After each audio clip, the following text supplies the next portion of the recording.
Welcome, Ellice, to our IRISPod live at the business show.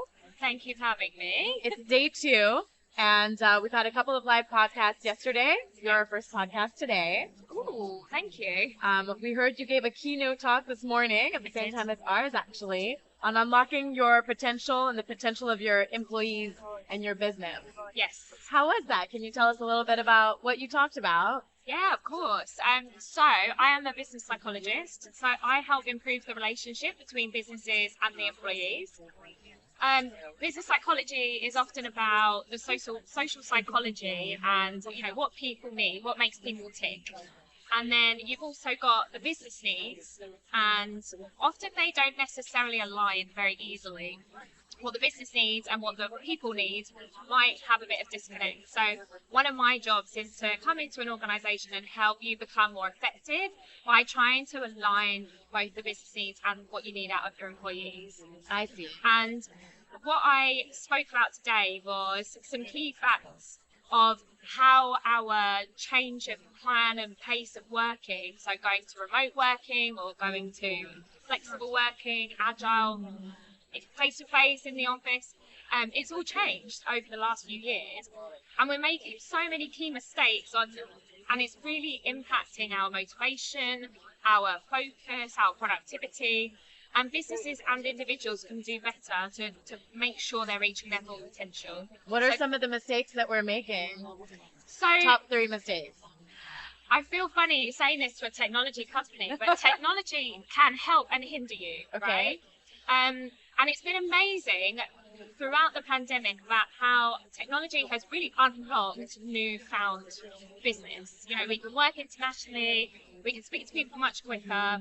And a lot of us have got used to working from home, working on Teams or, one of those big video conferencing sites to be able to connect with people from around the world at the click of a button. Amazing, really helpful. Apart from, we're also often working back to back constantly in this always on culture. Yeah. We're not switching off, we're not taking any breaks, we're just sat at a desk all day, going from back-to-back meetings and completely burning ourselves out. So what I was speaking about this morning was, putting into place some boundaries, both with you as an individual and as a business. They should be encouraging you to look after yourselves and your well-being, because otherwise you'll burn out. You'll be more stressed. You won't be as creative, as productive.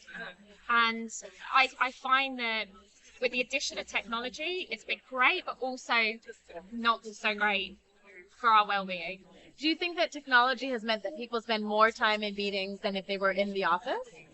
Absolutely. I mean, I myself go from meeting to meeting to meeting because nowadays as well, when people can access your calendar and book in your time, I see. It's literally 12 o'clock meeting, 1 o'clock meeting, 2 o'clock meeting, and you're just kind of going through and going from one to one to one.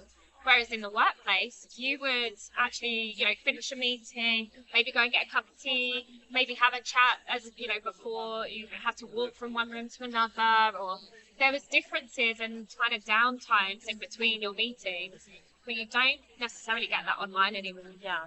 And there's an extra mental effort required when you're in front of your computer, which we found as well, that you're struggling to hear people. You have to work extra hard to sort of understand who's speaking, because in the live environment, you know that the person on your left is talking, or it's actually things that your brain does that we would otherwise take for granted. Exactly. That adds to the mental fatigue. Exactly. Your brain literally works differently if you are in a room having face-to-face meetings, just like we are now, Yeah. compared to if I was having this podcast recording with you online. Our brains would be doing something completely different. Yeah. And it's so easy to lose focus and engagement when you are working online compared to face-to-face. Oh, yeah. We've definitely felt that, and it's a big issue. Me too. Yeah. So what are a couple of other mistakes that you can mention? So the digital world, amazing, but I would also say that we need to make sure that we take a break from it. So it's about, taking breaks in between your meetings, and also, taking a break from the digital world, still having some face-to-face meetings, or with our digital world, we're constantly getting notifications on our watches, our phones, our computers, and it interrupts the flow of our working. So actually having dedicated periods of time throughout your day to turn off, switch off, digital detox, and focus and engage. I try and encourage as many people to maybe answer their emails at 3 portions of their day, and then the rest of the time, unless something urgent is coming in, just turn them off. Yeah. Actually take a step back from the emails and focus on the task that you need to do. Many people I'm having conversations with now are busy but not productive. Yeah. And I find that it's because their flow is being so constantly interrupted by all these other things. And they're not taking breaks to allow your brain to kind of rest, decompress, and then like refocus once you're ready to go on to that next thing. And everyone's flow is different, right? I love what you said about connecting business leaders with their employees and sort of figuring out what the best fit is, because tell me more about that, how you find that balance.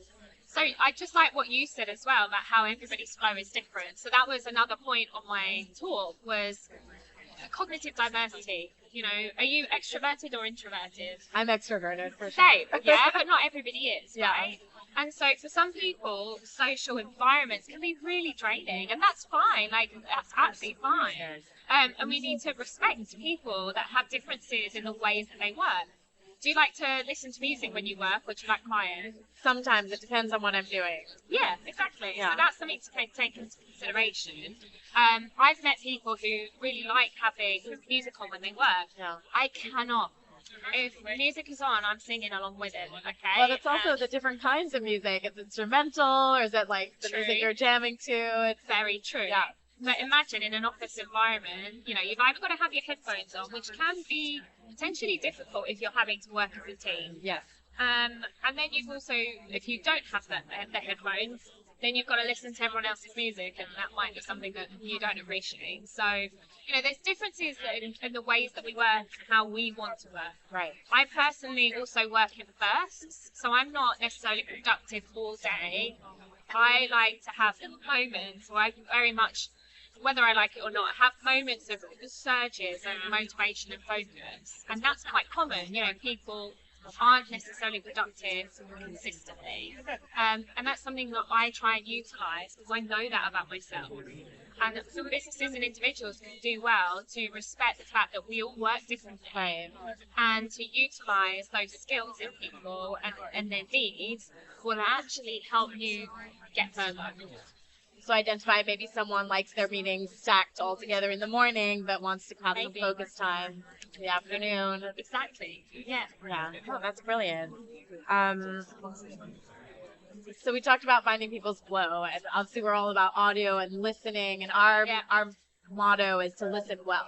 Yeah. Listening is key in any business. How can employees ensure that they're being heard? Not only the business leader is listening, but what can employees do to make sure they're being heard?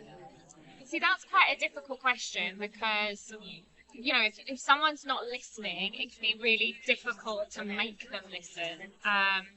I do encourage people, if you don't feel you're being heard, shout louder, shout again, to make sure that you're making your voice heard by telling the right people to, repeat it if you need to. But I do think that a lot of the time, the listening responsibility comes from the workplace. And the employees, I'd love it if they did have the confidence to say, hey, I want to make this change, or, I want to be listened to. But unfortunately, if you've got somebody who's not willing to listen, then it can be quite hard to continue to say what you want to say.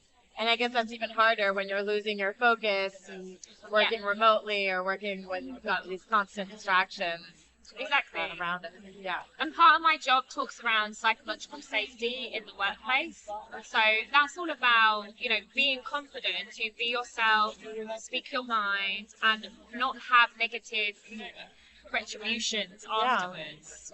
And if you don't have that psychologically safe environment, that's down on the business. That's not necessarily an individual employee's responsibility to kind of make that change. So how do you create psychological safety when you're mostly in office or mostly at home or with hybrid teams? I find that it's actually almost harder. It's easier if everyone's working remotely or if everyone's in the office, but the hybrid mix can be very challenging. How do you create psychological safety in all these environments? But going back to what we said earlier about how everybody is different, Yeah. it depends. It's honestly my answer is that Yeah, it depends, because what makes me feel psychologically safe might not be what makes you feel psychologically safe. Some people enjoy having these roundtable type meetings where they can voice their opinions.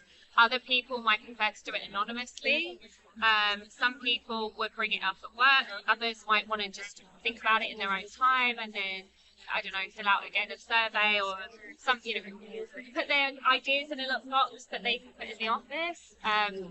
Some people, they want to talk to some individuals more than others. Yeah. They might feel safer speaking to a colleague rather than their manager. And maybe that's because of a personality difference. Perhaps there might be some concerns about how they would respond. So sometimes it can be down to leadership as well, how the leadership teams Right. are kind of treating their staff and how they're responding to their staff. And how much they're opening up, right? I find that when I'm dealing with my team and if I'm concerned about something, like I share it, it's like we're all human, and that sort of creates a space of Exactly, we call that lived experience. If you share your lived experience, then often it motivates others to say, yes, me too, or here's my lived experience. So that can be a really valuable thing. But then other people might have this mindset of business is from work and I'm not going to share my personal experiences within the workplace. But you cannot separate the two. It's so hard, right? Yeah. That goes into a whole other conversation around work-life Honestly, balance. but And, we can do another podcast for that. Absolutely, yeah. No, it's a hard thing to manage well. So tell me just a little bit about how people work with you. Do you come into the office? How long does it take for you to gather intel, to give your advice? Like, what is that like? So again, it depends. It depends on the size of the organisation, and it depends on what it is that you need. So often people do come to me when there might be a particular people concern. Maybe they're worried about their staff culture, they've got high sickness absence, high turnover, lots of complaints. I work with a particular organisation that had a lot of bullying that they'd uncovered. Really? Exactly, yeah. And so they might have a specific thing that they'd like me to investigate and try and help with. Okay. So then it depends on, what's happening, how many people there are, and then I will change my approach depending on what you need and what your organisation needs. So I'll also look at the demographic of your staff, how I would respond to an office environment might be different to how I would respond to a warehouse environment. And so the whole ethos of what I do is person-centered approach or business-centered approach. Yeah. I won't just reel off a list of services to say, you can do this, this, and this. I much prefer to say, tell me about you, tell me about your business, tell me about what's going on, and then I can mold around that to give you a high return of investment, to make sure that what we do works. We work with a lot of call centers because they struggle obviously with a lot of background noise. They're on the phone all day long. Yeah. And yeah, that whole element of helping people find their flow and then making sure that the well-being of the agents, they have a huge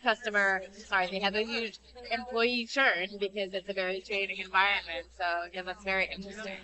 And there's different organisational risks and stresses. Like for example, in the call centres, you get a lot of abuse on the phone. Yes. Yeah, or people just hanging up on you and not really wanting to engage in the conversation at all. Yeah. And depending on what your call centre does, there might be different risks. I've had lots of conversations with financial call centres. Yeah. And the stresses at the moment and the things that these people in the call centres are hearing are really concerning. Yeah. So you've got to understand the kind of niche of everyone's business because a one-size-fits-all approach doesn't really work when it comes to people in business. Yeah, no, absolutely. People call in with problems most of the time or really big issues. Yeah. That's when they need your help. So Exactly. it's important to help agents deal with those issues, but also how not to absorb them, because some people are very empathetic and sort of absorb those emotions. And you've got to support the agent because, you know, the things that you might hear or things that people might say to you might really affect you. That's brilliant, Ellice. So Ellice gave a keynote speech today at the business show called Thriving at Work, Unlocking the Potential of Employees in Business. Thank you. And it's going to be online for people to see post the fact. So. Yes. We're going to do another live one that people can see, and then I'll make sure it's recorded and put on my website so that people can come and watch it anytime. Amazing. And we'll share the link as well. Thank you for joining us on the IRISPod Live at the Business Show. Thanks for having me.